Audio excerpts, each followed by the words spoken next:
Hi, I'm Sharon, and I made an RV oops. Hi, Sharon. The most expensive oops I made happened the first summer we had the RV. Our first long trip where we were going to be traveling for more than one day was the end of the end of July, 1st of August. Now, if you're not from Texas, you may not realize that our nights do not cool off here. First thing in the morning, we're still in the 80s, which means, and high humidity, which means 10 o'clock at night, we're still in the 90s. In order for us to get on the road faster, I had planned to bring the dogs down, stay in the RV, which would save us at least 30 minutes the next morning. So I knew that I wasn't going to be able to stay in the RV without AC. So I looked around and found that the dryer outlet was a 30 amp outlet, but it looked different.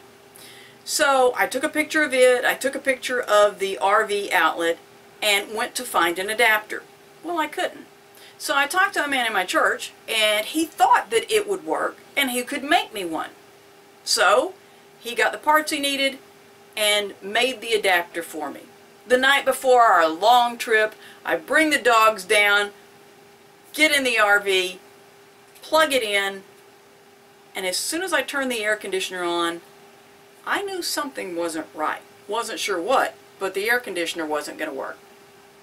So I see if I can fix it. I couldn't, and finally decided, okay, the dogs and I have to go home, and we'll come back early the next morning.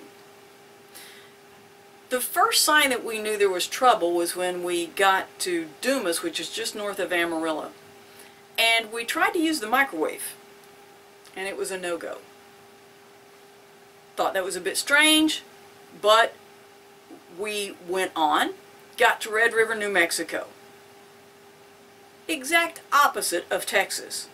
We are wearing our long pants and jackets and sitting by a campfire, and it all felt good.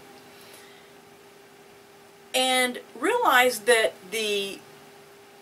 we were there for several days, and after a period of time, our lights were going dim. And finally, one morning, we're hearing an alarm going off because the lights were completely going out. So I went to talk to the people there. They knew of a woman that would come out and look at it for us, that she serviced RVs in the area. Really great lady. She came out. I explained my little mishap, and she said, I think your inverter has gone out. I don't know much, but I knew the inverter had something to do with batteries, and I'm not sure what all. And so I said, great, can you fix it? And she said, sure, I just have to get the part. Well, Red River, New Mexico is not exactly near a big city.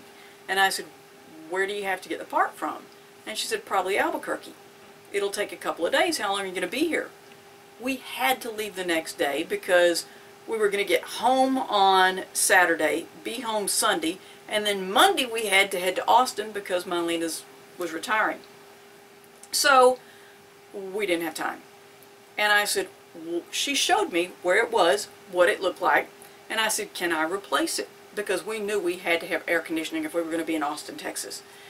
And she showed me and said, sure. I said, we're going past a Camping World on our way home.